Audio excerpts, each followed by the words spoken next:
Gloire au Seigneur.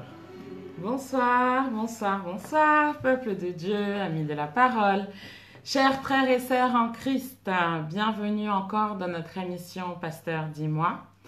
Nous nous étions vus la semaine dernière où nous avions terminé le thème comment surmonter les difficultés conjugales. Il y avait à peu près 4 volets.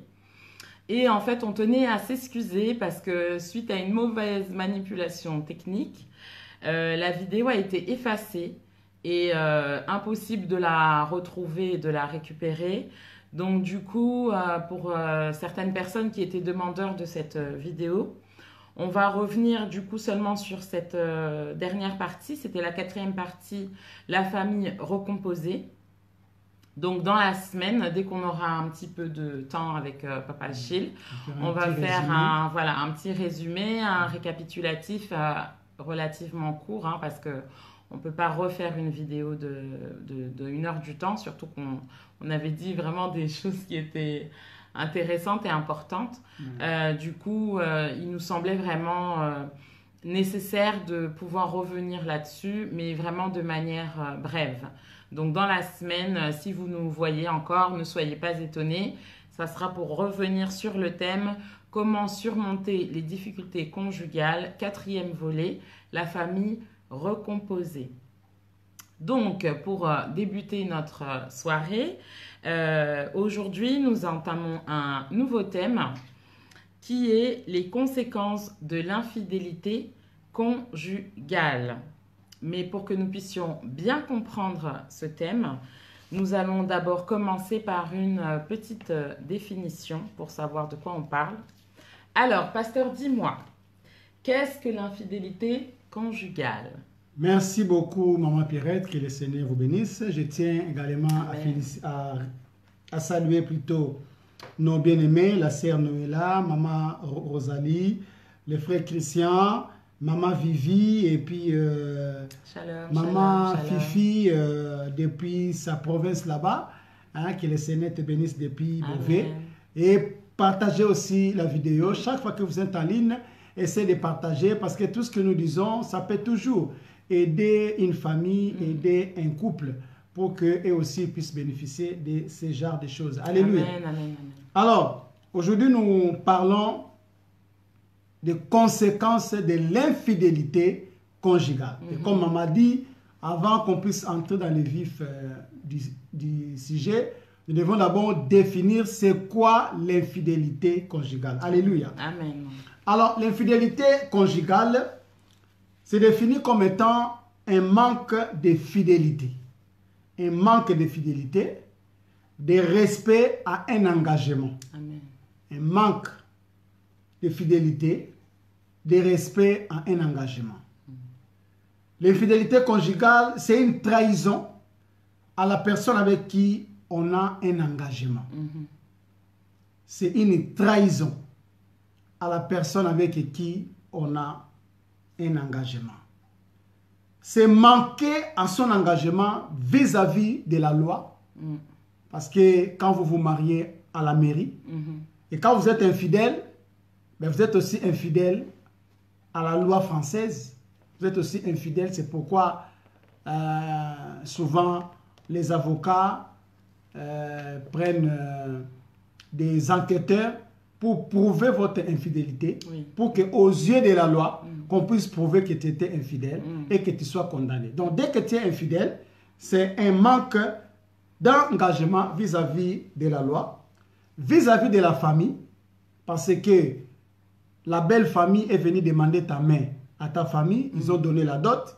Et quand tu es infidèle, mais tu es infidèle aussi à ta famille. Alléluia. Amen, oui. Tu fais la honte de ta famille.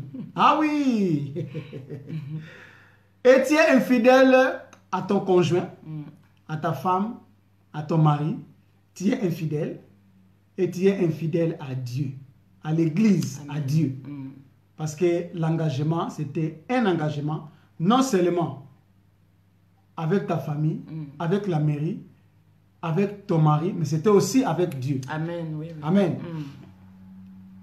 Et cet engagement qu'on prend devant Dieu, devant les hommes, nous devons l'honorer. Amen. Amen. Donc l'infidélité, c'est aussi, c'est quand on n'honore pas son engagement vis-à-vis de Dieu, de l'Église, de la famille, tout ça. Alors, on peut être infidèle, soit les deux personnes sont des personnes mariées, souvent. C'est deux personnes mariées qui trompent leur conjoint. C'est l'infidélité. Alléluia. Amen. L'infidélité aussi, ça peut être une personne mariée avec un célibataire, quelqu'un qui n'est pas marié. C'est de l'infidélité. L'infidélité, ça peut aussi être quelque chose d'occasionnel. Lors d'un voyage, tout ça, lors de votre transit d'une journée, voilà, tu es tombé sur ta voisine d'à côté, et voilà, c'est parti, tu es tombé sur un homme, et voilà, c'est fini, tu es infidèle. Ah oui. Même si c'était occasionnellement, c'est l'infidélité. Alléluia. Amen. Donc voilà l'infidélité. Comme j'ai dit, l'engagement, on les prend horizontalement, c'est-à-dire on les prend avec les hommes, la famille, la mairie. On les prend aussi verticalement avec Dieu. Donc quand on est infidèle, ce n'est pas seulement ton mari qui t'a trompé, mais c'est aussi Dieu qui t'a trompé. Ah oui. J'ai beaucoup aimé ce que le pasteur Simeon a dit aujourd'hui, parce que beaucoup des infidèles nient. Donne-moi les preuves, donne-moi les preuves. Mais c'est Dieu qui t'a vu. Ah oui. Hein? C'est Dieu qui t'a vu. Donc, comme véritable preuve, c'est Dieu. Tu vois? C'était dans un transit à Mogadiscio. Donc, ta femme n'était même pas là, ton mari n'était pas là. Mais Dieu était là. Dieu t'a vu. Alléluia. Amen. Donc, c'est ça l'infidélité, tout ce qu'on peut définir si l'infidélité conjugale. Ok, très bien, merci pasteur. Alors dis-moi, quelles sont les causes de l'infidélité conjugale? Alors, les causes de l'infidélité conjugale, c'est un peu différent. Hein? C'est souvent les mêmes, mais chez les hommes et chez les femmes, c'est souvent différent. Je parlerai des hommes en tant qu'hommes. Je laisserai Maman Perrette parler chez les femmes. Alléluia. Amen. Alors, les causes souvent sont les mêmes hein, chez les femmes et les hommes, mais il y a quelques différences. Je dirais, on a au moins 55% des hommes qui ont été une fois infidèles dans leur vie. 55%, ce qui signifie 1 sur 2. C'est beaucoup. Donc, si on prend 100 hommes, il y a 55 qui ont été infidèles. Alléluia. Amen. Et chez les hommes, pourquoi les hommes sont infidèles? Premièrement, c'est par un mauvais comportement d'une femme. Quand un homme vit avec une femme qui a un mauvais comportement, une femme qui parle mal, une femme qui répond mal son mari, un mauvais comportement, manque de respect. Donc l'homme souvent, quand il finit le boulot, il ne peut même pas rentrer chez lui. Parce qu'avec la femme, ça sera toujours des problèmes. C'est-à-dire quand l'homme n'est pas en paix chez lui, l'homme va traîner dehors. Et dehors, souvent c'est quoi? C'est les nganda. Alléluia. Souvent c'est quoi? C'est les bars, c'est les bistrots. Amen. Amen. Vous savez, même dans les petits bistrots des blancs, il y a des prostituées qui viennent. Hein? Ah oui, c'est vrai. Ah oui. Ouais. Il y a des femmes libres aussi qui viennent là-bas. Hein, ma soeur? Donc, première cause, c'est quand l'homme n'est pas à l'aise dans sa maison. Suite au comportement de cette femme qui parle mauvais. Hein? Une femme qui parle mal à son mari, qui répond mal, pas de respect. L'homme n'est pas à l'aise, mais l'homme va traîner dehors. Du fait de traîner dehors, ben, ça, l'homme peut tomber dans l'infidélité. Ça sera la cause. Deuxième cause, c'est la sexualité. Oui. Chaque fois que l'homme demande à la femme, ah, moi je suis fatigué. J'ai mal à la tête. J'ai mal à la tête, mal au dos. Tu sais combien de chambres j'ai fait aujourd'hui? Tu sais aujourd'hui, on a fait combien des assiettes? Tu sais aujourd'hui, ah! Donc l'homme demande lundi fatigué, mardi fatigué. Et souvent l'homme dit, bon, j'attends le week-end. Le week-end encore, la femme sort son histoire. T'as pas vu, j'ai fait le ménage toute la journée. Ah! Mais il n'y a pas de rapport entre la sexualité et le ménage. Il n'y a pas de rapport. Donc quand l'homme se sent souvent bité, il vient vers la femme toujours des raisons. Ben souvent la femme, pour satisfaire son mari, c'est conférence de Berlin. Donc l'homme doit parler, tout ça. Non. Après l'homme est fatigué, quoi. Donc tu vois, l'homme est fatigué. Et ça peut être une raison. Et souvent, l'homme peut être tenté aller voir ailleurs. Ça aussi, c'est une cause de l'infidélité, la sexualité. Il y a aussi la stérilité, parce qu'il y a 40% des femmes qui sont dans le mariage sont stériles, 40%. Et si l'homme veut à tout prix avoir des enfants, ben, vous allez voir que l'homme petit à petit commence à voir une femme de l'autre côté. Hein, la femme même va tomber enceinte, va faire des enfants. Et les gens même ne savent pas. C'est après les années que la femme saura que son mari a fait des enfants ou un enfant à l'extérieur. Pourquoi cet homme était infidèle? À cause de la stérilité. Il y a aussi un autre point pour les hommes. C'est les hommes cèdent facilement à la tentation. Amen. Amen. Les hommes cèdent facilement. Les femmes sont un peu rigoureuses, résistantes. Voilà. Mais les hommes se laissent un peu aller. C'est comme si ils avaient droit. Donc je vais dire aujourd'hui, tu n'as pas droit. Non, même si tu es l'homme, tu n'as pas droit. Non. Quand ça, comme les hommes mobiles, tu as droit. Non, tu n'as pas droit. Non. De la même façon, l'infidélité chez Dieu est traitée chez la femme. De la même façon, l'infidélité est traitée chez l'homme. C'est un péché. Amen. Mais les hommes, comme la société souvent tolère l'infidélité de l'homme. Mais chez la femme, c'est dangereux. On parlera ça dans les conséquences. Donc les hommes, pour cela, ils se laissent souvent tenter facilement. Et souvent aussi, il y a beaucoup de fantasmes. C'est-à-dire, il y a des choses où l'homme demande à la femme de faire et que la femme ne veut pas, je parle sexuellement, que la femme ne veut pas. Ben, si l'homme trouve ça ailleurs, l'homme sera tenté de le faire.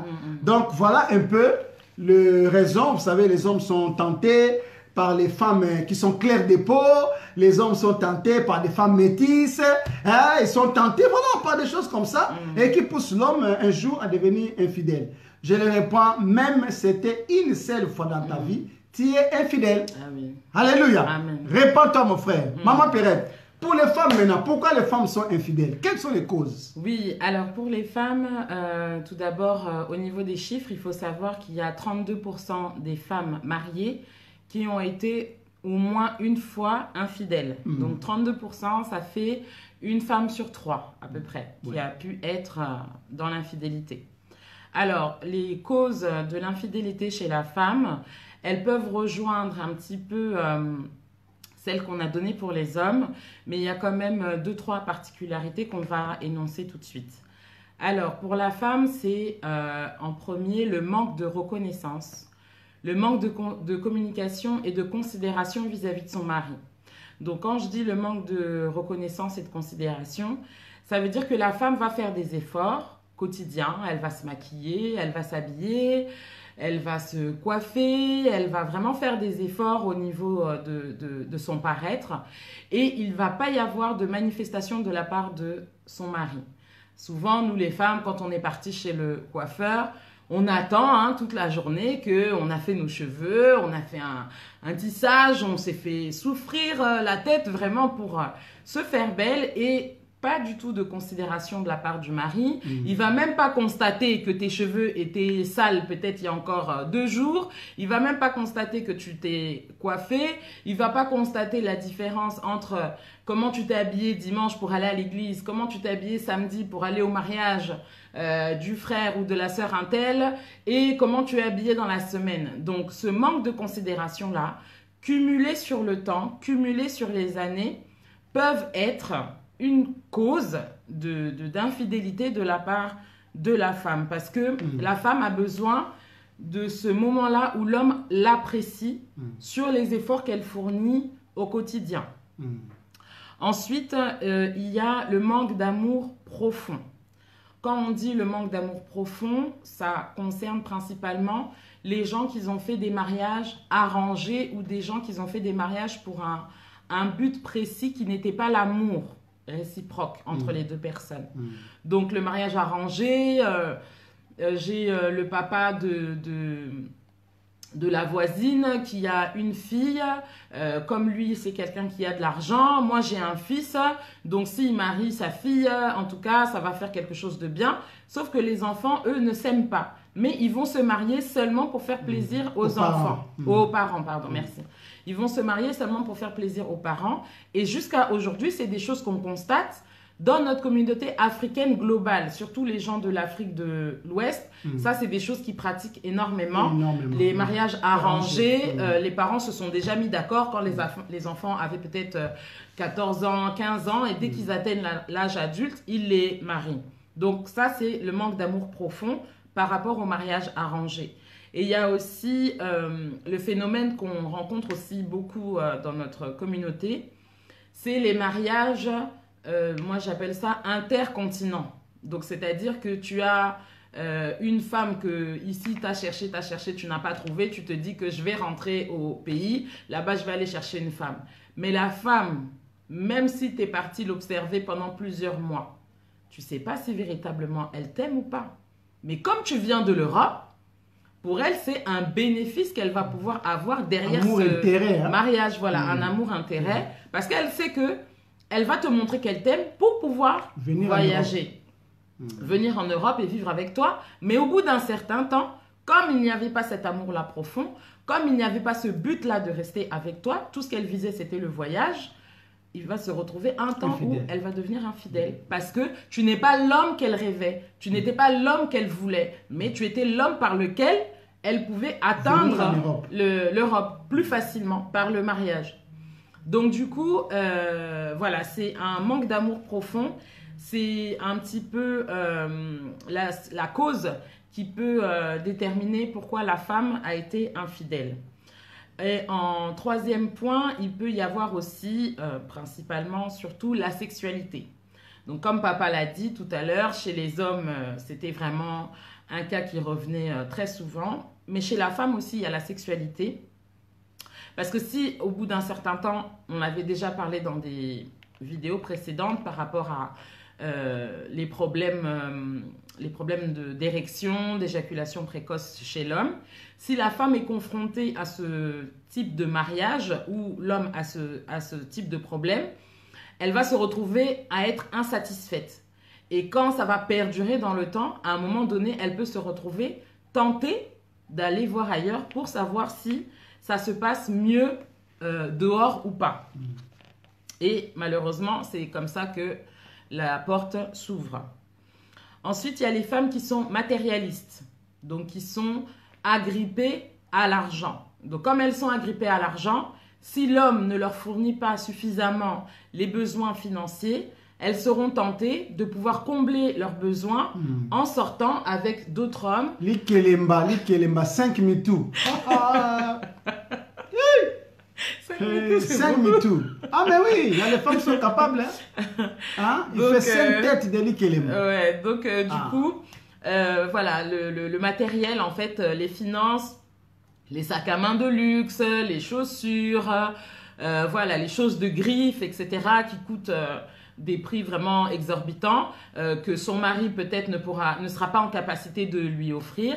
Elle va vouloir, comme c'est quelqu'un vraiment de matérialiste qui est vraiment attaché à tout ce qui est visible, tout ce qui est concret, va vouloir se procurer un homme pour obtenir tous ces biens-là matériaux. Ensuite, il y a un autre point qui est la vengeance. Alors la vengeance, c'est quelque chose de néfaste pour la femme parce que l'homme qui va être adultère vis-à-vis de sa femme, si la femme va le découvrir, pour pouvoir faire payer son mari, elle va vouloir se venger et du coup, elle aussi va devenir adultère. En pensant peut-être que la manière dont il m'a fait mal, je vais lui faire mal de la même manière, donc je vais faire comme lui il a fait. Mais c'est une porte que tu ouvres et puis c'est une souillure intérieure, comme le pasteur nous avait expliqué. C'est quand on commet l'impudicité, ce n'est pas une souillure à l'extérieur de ton corps, mais plutôt à l'intérieur de ton corps. Donc, sous prétexte de vouloir te venger, tu vas commettre toi aussi l'adultère. Et le dernier point qu'on peut énumérer, c'est la stérilité masculine, qui avait été évoquée chez papa pour la femme, mais il y a aussi la stérilité masculine, parce qu'on a toujours tendance à condamner la femme, mais il y a également 30% des hommes qui sont concernés par la stérilité. Si au bout de 2 ans, vous essayez de faire les enfants, ça ne vient pas, vous allez faire des examens complémentaires de la part de la femme, qui va s'avérer qu'elle n'a aucun problème ni au niveau de ses ovaires, ni au niveau de son utérus. Elle n'a pas de myome, elle n'a pas de fibrome, elle n'a jamais eu elle n'a pas de soucis à ce niveau-là. Donc forcément, la personne qui est concernée par la stérilité, il s'avère que là, c'est l'homme. Et on appelle cette maladie l'azospermie, c'est-à-dire qu'il y a une absence totale de spermatozoïdes qui sont féconds. Donc ça veut dire que il n'y a rien qui fonctionne pour pouvoir faire en sorte que la femme tombe enceinte. Et ça peut être aussi une porte que la femme ne va pas supporter de rester dans un mariage où elle sera dans l'incapacité d'avoir des enfants. Sachant qu'elle n'a pas de problème, c'est l'homme qui a un problème. Elle peut être tentée de faire un enfant dehors et personne ne saura qu'elle a fait un enfant dehors. Voilà. Et l'homme va croire que c'est peut-être une grâce de Dieu, mais en fait, c'est un enfant qu'elle est partie faire chez le voisin. Donc, voilà les causes qu'on pouvait énumérer pour l'infidélité féminine. Alors, maintenant, pasteur, dis-moi, comment reconnaître les signes de l'infidélité? Alors, pour reconnaître les signes, je salue aussi maman Philippine, maman Hortense qui est avec nous, maman Vivi, que le Seigneur vous bénisse. Amen. Alors, comment reconnaître les signes de l'infidélité? C'est vrai que chez les hommes et chez les femmes, souvent, les choses ne sont pas les mêmes. Hein? Mais on remarque souvent certaines choses qui sont similaires. Déjà, il y aura un changement d'attitude. Hein? Donc, tu vas remarquer que ton partenaire n'est plus la même personne. Tu vois? Ton partenaire ne te regarde pas. Ton partenaire te répond méchamment, ton partenaire n'a pas le temps pour toi, et vraiment son attitude va changer, quoi. Tu vas voir vraiment, ce n'est pas la personne que je connais, c'est une autre personne. Tout ça pourquoi? Parce que son centre d'intérêt n'est plus toi. Hein? Il y a à côté, si c'est un collègue du travail, à côté, si c'est la voisine d'à côté, donc voilà, son intérêt est parti là-bas. Tu vois? Et comme toute la journée, souvent, les infidèles, ils passent leur temps à parler avec l'autre, des choses mielleuses, tu vois? Surtout les hommes, ils deviennent poètes de nouveau. Hein? Donc, quand il va voir l'autre femme là-bas, allô, chérie, hey, oh, comment ça va? Oh là là, je voulais entendre ta voix. Parce que là, j'allais commencer à travailler, mais je sentais une lourdeur. C'est ta voix qui m'a libéré, tu vois? Donc, quand déjà l'homme commence à faire ça, à la maison, il n'a plus le temps de parler à la femme. C'est des réponses secs, quoi. Ah oui, c'est bon, demain. Ok, c'est bon, demain. Tu vois que l'homme est devenu un peu, il rentre tard, tu vois? Changement d'attitude, il rentre tard, tout ça. Donc, tu comprends déjà qu'il y a quelque chose. Que ce soit aussi chez la femme, hein, tu vois, la femme te répond à peine. Quand il part dormir, souvent, hein, la femme faisait ce qu'on appelle l'air douche intime. Douche intime, c'est ça? Oui, toilette intime. Toilette intime plutôt. Mais la femme ne fait plus ça, c'est parce que, voilà, et la femme dort avec les pantalons jeans. Hein? Parce que tout ça, la femme sait que ce corps-là, ce n'est plus pour toi, quoi, tu vois? Donc, tout ça, on remarque qu'il y a quelque chose qui ne va pas. Sexuellement aussi, il y aura des difficultés. Hein? Tu vois, chaque fois que tu veux toucher, la personne prendra toujours des raisons. Hein? Et tu vas remarquer, ça fait 1 semaine, 2 semaines, 3 semaines que tu n'arrives pas à faire l'amour avec ton conjoint. Ouais? Parce que pour la personne, voilà, ce n'est plus toi. Donc, voilà. Souvent, ça peut se faire, mais c'est forcé. Et tu sens, hein? Tu sens que ça, c'est un truc forcé. C'est un truc qui se fait maintenant sans amour. Amen. Amen, oui. Voilà. Et il y a aussi des secrets dans nos téléphones portables, dans nos mails, les secrets. Tu vas voir, l'homme va changer son code de téléphone. Il met l'empreinte. Il met l'empreinte, voilà. Mais l'empreinte aussi, la femme va attendre que tu dors. Quand tu vas dormir, il prend le téléphone, il met comme ça va ouvrir là. Donc l'homme va changer de code, tu vois. Souvent c'était code comme ça. Quand tu prends le téléphone de l'homme, tu cherches à mettre le code, ça passe pas. Tu demandes, mais chérie, ton code, qu'est-ce que tu fais avec le téléphone? Qu'est-ce que tu fais avec le téléphone? Qu'est-ce que tu veux? Qu'est-ce que tu fais? Mais qu'est-ce qu'il y a? Doucement. À cause du téléphone. Je voulais voir. Non, laisse mon téléphone, laisse mon téléphone. Oh, c'est quoi même? Tu vois, à cause du téléphone. Donc si l'homme aussi cherche à prendre le téléphone de la femme va venir tout de suite. Donne-moi mon téléphone. Et c'est quoi? Tu vois, tout ça, ça prouve que c'est des signes. Vous cachez quelque chose. Amen. Amen. Ouais. Donc ça, c'est des signes qui prouvent que il y a l'infidélité qui est déjà là. Qui est déjà là. Amen. Amen. Oui. Qui est déjà là. Il y a quelqu'un qui nous avait posé plutôt la question une fois. Faut-il avouer son infidélité? Alléluia. C'était une très très belle question. Mais faites attention. Avouer à ton mari, c'est bien, c'est dangereux.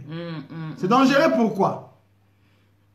Si la chose n'est pas connue de ton mari, le mari avait des soupçons, mais sans plus, et que toi tu as arrêté, tu peux aller voir un homme de Dieu, tu avoues à cet homme de Dieu. Tu confesses. Tu confesses. Tu dis, voilà papa, lors d'un tel, je suis parti avec un homme, depuis tout ce temps, je ne suis pas à l'aise. Je pense que par la sagesse, même ce pasteur ne te dira pas, va dire à ton mari que tu as fait cela. Je ne pense pas. Hein? Je ne pense pas. Mais tu dois voir un homme de Dieu. Cet homme de Dieu va prier pour toi. Il faudra que tu laisses parce que la Bible dit, c'est lui qui confesse ses péchés et les délaisse. C'est-à-dire, non seulement tu as confessé auprès de cet homme de Dieu, il faut laisser. Amen. Amen, oui. Mais il y a des cas où l'homme a des preuves. L'homme sait que tu es infidèle et l'homme veut convoquer la famille.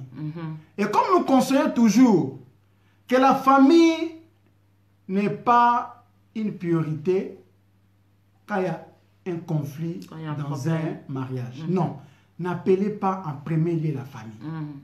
Si vous voyez qu'entre vous deux, vous n'arrivez pas, appelez les hommes de Dieu. Amen. Je le dis chaque fois. La famille de Maman Pierrette, que tu montes ou tu descendes, même si sa maman est une femme sainte, Amen. Maman Mokambi à l'église, mais quand il y a quelque chose contre sa fille, l'instinct maternel, l'instinct de paternité, protection va toujours vouloir prendre la part de sa fille. C'est pourquoi c'est dangereux. Si c'est l'homme aussi, ses parents seront pour eux, pour l'homme. Ils vont dire, mais cette fille-là, hein, permettez-moi le terme, fait chier notre fils. C'est quoi ça? C'est quoi ça? Tu vois? Même si c'est leur fille qui a tort. Hein? C'est pourquoi dans un premier temps, ne parlez pas à la famille. Si vous remarquez l'infidélité, vous avez des preuves. Mon frère, si ta femme t'attrape avec des preuves, mets-toi à genoux, demande pardon. Regarde-moi cet homme. Ne joue pas les tatou, les moulouba, ne joue pas les mungala, les orgueils. Non. Les mobutu, kukungo, nous sekougo, nous voilà, je ne sais pas, n'existe pas dans les mariages. C'est toi qui es en tort. Demande pardon. Mets tes genoux par terre, dis chérie, pardonne-moi.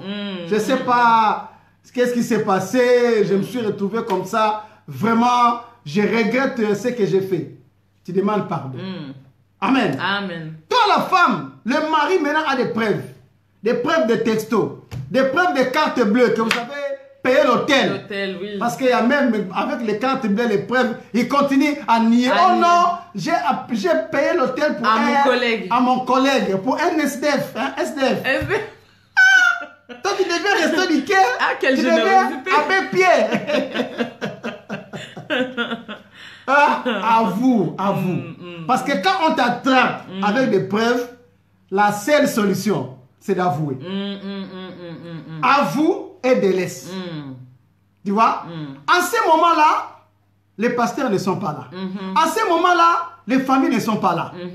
L'homme ou la femme peut te pardonner. Et après, vous devez venir voir les hommes de Dieu. Pourquoi?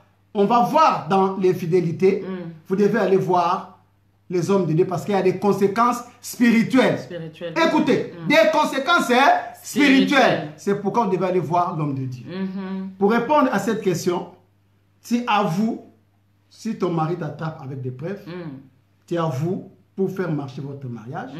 Mais s'il n'y a pas de preuves, ton mari aussi ne sait même pas. Mais dans ton cœur, comme tu es un enfant de Dieu, dans ton cœur ça bouillonne. Va voir un homme de Dieu. L'homme de Dieu priera pour toi et tu verras que tu seras libéré. Amen. Amen. Voilà un peu Maman Pierrette. Mais il y a quelque chose aussi chez les femmes, maman. Oui, papa. Bah, en fait, par rapport à tout ce que papa il a dit, pour les signes de l'infidélité, c'est vraiment ça. Moi, je voulais juste ajouter, parce qu'on est des femmes, donc on est vraiment consciente que la difficulté qui se présente vraiment majeure lorsque la femme, elle est infidèle, donc là, je m'adresse aux hommes.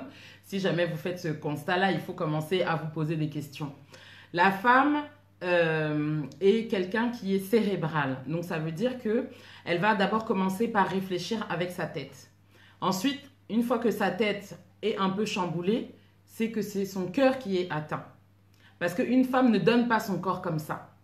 Donc, pour qu'elle puisse se déshabiller devant un autre homme que son mari, c'est qu'elle a déjà donné son cœur à cet homme-là. Pourquoi? Parce que l'homme lui aura dit des choses qui seront rentrées dans ses oreilles, qui vont chambouler sa tête et qui vont lui faire chavirer après le cœur.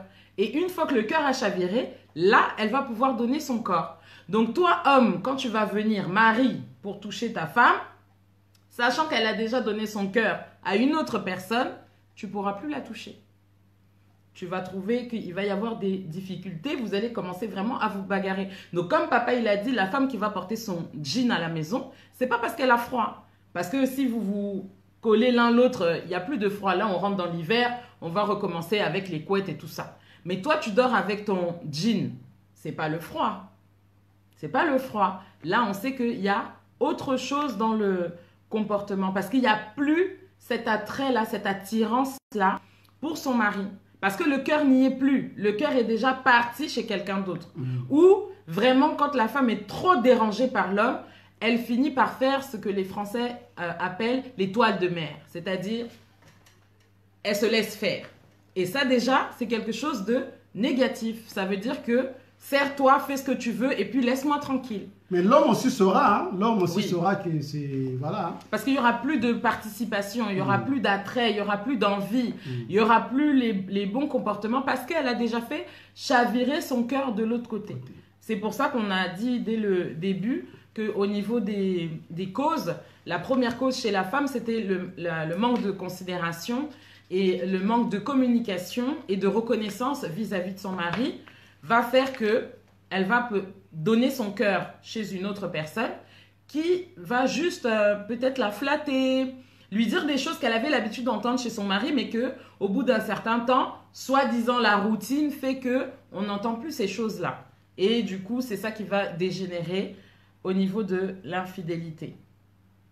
Alors papa, il y avait encore une question qui est: est-ce que la relation virtuelle est considérée comme une infidélité? Quand on parle de relation virtuelle, on veut dire que quand tu commences à discuter avec quelqu'un, quelqu'un te demande ami sur Facebook ou bien sur Instagram, sur n'importe quel réseau social qu'on utilise, et cette personne est de sexe opposé, hein, donc si toi tu es une femme, c'est un homme qui te demande ami, et cette personne va commencer à discuter avec toi, discuter avec toi, discuter avec toi, le temps va passer, tu vas rester des heures et des heures sur ton téléphone, sur Messenger, sur WhatsApp, il y a les numéros de téléphone qui commencent à s'échanger, vous allez commencer à donner des photos, parce que l'homme va commencer à te réclamer, hein, puisqu'il vous avez une relation virtuelle, donc vous ne vous êtes pas vu, vous parlez seulement via les réseaux. Donc, il va commencer à te demander des photos, tu vas remarquer qu'il va liker toutes tes photos que tu as mises sur Facebook ou sur Instagram. Et après, il va commencer à te demander des photos de toi au fur et à mesure nu. Il va commencer à te demander des photos de ta poitrine, etc., etc. Est-ce que ça compte comme une infidélité, papa? Oui, maman, vous savez... Tu vas remarquer qu'il va liker toutes tes photos. Nous parlons aux enfants de Dieu, comme je l'ai dit souvent. C'est pourquoi l'émission s'appelle Pasteur Dis-moi. Nous parlons aux enfants de Dieu. Une relation virtuelle, quand on a déjà des sentiments envers la personne, c'est déjà une infidélité. Ah oui. Je vais prendre un verset dans Matthieu 5, le verset 28, Matthieu 5, 28. La Bible dit ceci. Moi, je vous dis que quiconque regarde une femme pour la convoiter a déjà commis l'adultère avec elle dans son cœur. Une femme qu'un homme regarde, Jésus-Christ dit regardez. Mais dans les réseaux sociaux, qu'est-ce que tu fais? Tu regardes. Tu regardes, oui. Et quand tu regardes avec l'intention de convoiter, donc tu es déjà en train de convoiter, il y a de ceux qui vont même très loin. La femme va se déshabiller là-bas, lui aussi va se déshabiller ici. Mais ça, c'est la sorcellerie, ma sœur, mon frère. C'est la sorcellerie, bondoki. C'est la sorcellerie.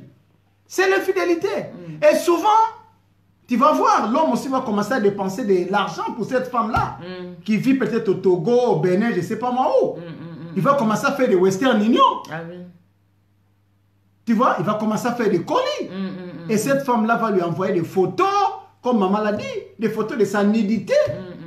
C'est déjà une infidélité. J'ai dit, papa, si tu vois dans le portable de ta femme les photos d'un homme nu, qu'est-ce que tu vas dire? Parce que souvent, nous condamnons souvent les femmes. Mais si c'était toi, tu vois dans le portable de ta femme les photos d'un homme nu, quelle serait ta réaction? C'est une infidélité. C'est la même chose, mon frère. Tu es tenté d'entretenir une relation, ton cœur est déjà parti. Oui. Et souvent même, certaines personnes, ils attendent que la femme parte dormir pour entrer maintenant sur Facebook. Les messages, ils coupent les sonneries, tout ça, ils mettent les écouteurs. Tu vois? Madame dit, mais chérie, qu'est-ce que tu fais? J'arrive. Comme son téléphone, tout est code. Donc la femme ne saura même pas avec qui. C'est vrai, ouais. Amen. Amen, oui. C'est une infidélité, maman Pierrette. Ah oui. Quand nous regardons ce que dit la Bible, c'est lui qui regarde une femme pour la convoiter a déjà commis l'adultère.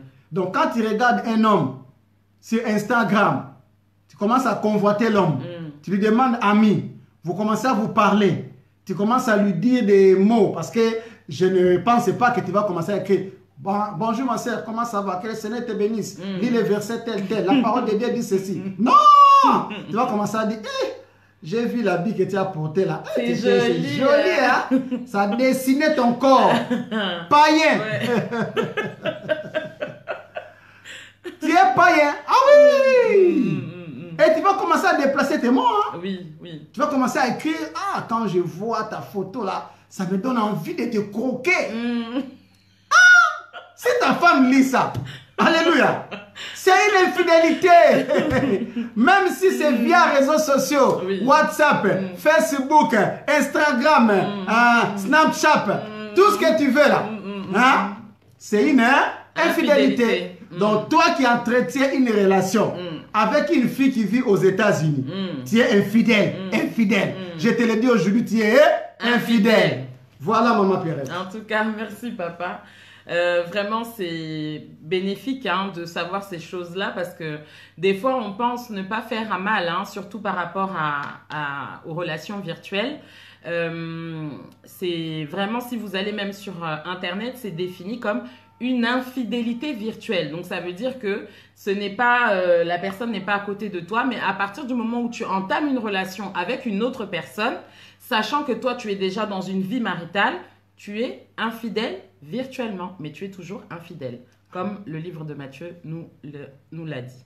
Alors, papa, une autre question. Quelles sont, alors, forcément, les conséquences de l'infidélité conjugale?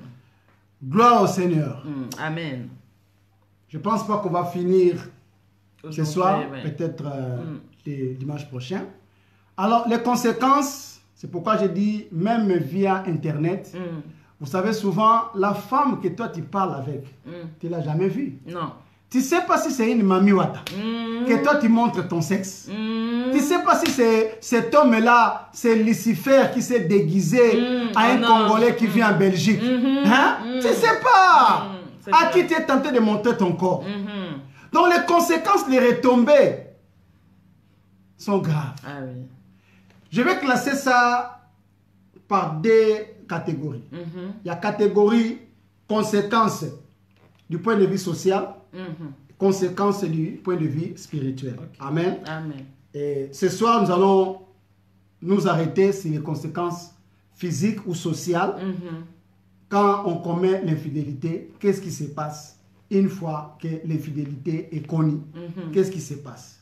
Premièrement, il y a les risques d'attraper des maladies qu'on appelle les MST, donc maladies sexuellement transmissibles. Tu vas attraper cette maladie et tu viendras donner à ton conjoint à la maison. Hein? Voilà. Il y a des personnes qui sont parties attraper le sida. Sa pauvre femme qui élève les enfants, qui est là en train de souffrir, et toi, comme tu ne peux pas rester tranquille, païen que tu es, tu viens aussi à l'église. Alléluia, alléluia, alléluia. Hein? Infidèle que tu es parti coucher avec une fille, et voilà, maintenant tu as attrapé le sida. Et toi-même, tu n'étais pas informé que tu avais le sida. Tu ne savais pas. Et tu viens coucher avec ta femme aussi est malade. Il y a d'autres maladies. Il y a la syphilis, la chlamydia, voilà, la fièvre, il y a aussi hépatite. Oui, hépatite C ou B. Oui, herpès, voilà. herpès donc il y a beaucoup de maladies, que tu peux donner à l'autre. Alléluia. Il y a beaucoup de maladies. La deuxième des choses, tu perds ta valeur. Ah, ça je te dis. Ah oui. Quelqu'un qui est infidèle, que ce soit un homme, parce que les hommes croient que le fait d'être infidèle à sa mobile, à quoi il sera bassi. Païen. Tu es un démon, mon frère. Pourquoi il sera bassi? Tu es un païen. Tu n'as plus de valeur. Vous savez, quand la belle famille saura que les maris de notre sœur là, laisse tomber. On l'a encore attrapé avec la voisine d'à côté. Lui aussi. Tu n'as plus de valeur. Même si à la fête là, on te voit costume 3 pièces. Bien habillé. Tu marches comme ça là, bien coiffé. Tu as mis ta teinture noire là. Nous les Congolais on aime ça. Comme ça là, tu marches. Quand on te regarde, regarde-lui. Moi. On est chien, lui là. Moi. T'as plus de valeur. T'as plus de valeur. C'est vrai, oui. Tu vois? Même ta propre famille, hein. Même tes soeurs vont dire, oh yaya, toi aussi tu exagères, c'est quoi ça? Regarde un peu la fille là même. Hein? Notre belle-sœur même est plus belle qu'elle. Quand tu es parti chercher, c'est une fille comme ça. Ça, on comprend pas. Ah yaya, toi aussi. Oh. Toi, on doit te délivrer. Ah oui. Bon, il y a une délivrance. Il faut chercher la délivrance pour votre grand frère. Parce que même vous, ses propres frères et sœurs, vous n'avez plus de considération pour lui. Oui, c'est vrai. Ouais. Parce que c'est comme un chien. Un chien. Ah oui, tu n'as plus de valeur. Chez la femme, pareil. La femme n'a plus de valeur. Vous savez, une femme infidèle, même ses propres enfants ont les mépris. Même l'homme, hein. Même l'homme, les enfants auront les mépris pour toi. Oui, un jour quand ils vont grandir, ils vont savoir. Oui. Ils vont savoir que oh, papa et maman se sont séparés à cause de l'infidélité. Ou pendant le mariage, les enfants ont su que la maman était infidèle. Les enfants vont regarder la maman avec un œil bizarre. Hein, va dire, ah, donc maman a trompé papa. Tu vois? Et là, maintenant, il y a la solidarité du côté victime. On parlera aussi de ça. Il y a la solidarité du côté victime. Tu verras que tout le monde va s'aligner du côté de celui qui a été trompé. Ah oui. Tu vois, parce que c'est lui qui souffre tout ça. Et les enfants vont s'aligner du côté de leur papa. Parce que leur maman l'a trompé. Avec le chef là où il travaille. Leur maman l'a trompé. Avec son ancien copain. Tu vois? Que ce soit toi aussi le papa, tu n'auras plus de valeur. Il y aura un mépris vis-à-vis des enfants pour toi. Tout ça pourquoi? Parce que tu as trompé ta femme, tu as trompé ton mari. Les conséquences physiques, la maladie, manque de considération, les mépris des enfants. Très important. On parlera la semaine prochaine des conséquences spirituelles parce que ça c'est très capital. Ah oui. Et je pense que toi qui es infidèle, il est grand temps d'arrêter et de chercher Dieu. Amen. Prie le Seigneur, va chercher un homme de Dieu, passe à la délivrance, qu'on prie pour toi. Tous ces esprits qui te poursuivent, qui vont aussi poursuivre tes enfants. Nous allons voir cela. Que le Seigneur te fasse grâce, en fait que tu sortes de cela. Donc voilà un peu, Maman Pierrette. On a commencé avec les conséquences sociales, physiques de l'infidélité et on continuera probablement la semaine prochaine. Voilà, donc nous avons terminé notre émission de ce soir, Pasteur, dis-moi. Nous nous retrouvons la semaine prochaine, comme papa vient de nous le dire, pour poursuivre la deuxième partie sur les conséquences spirituelles. Partagez la vidéo, vous contribuez à l'évangélisation. On se retrouve la semaine prochaine. Que Dieu vous bénisse. Que le Seigneur vous bénisse. On fera la prière la semaine prochaine. Soyez bénis. Ciao.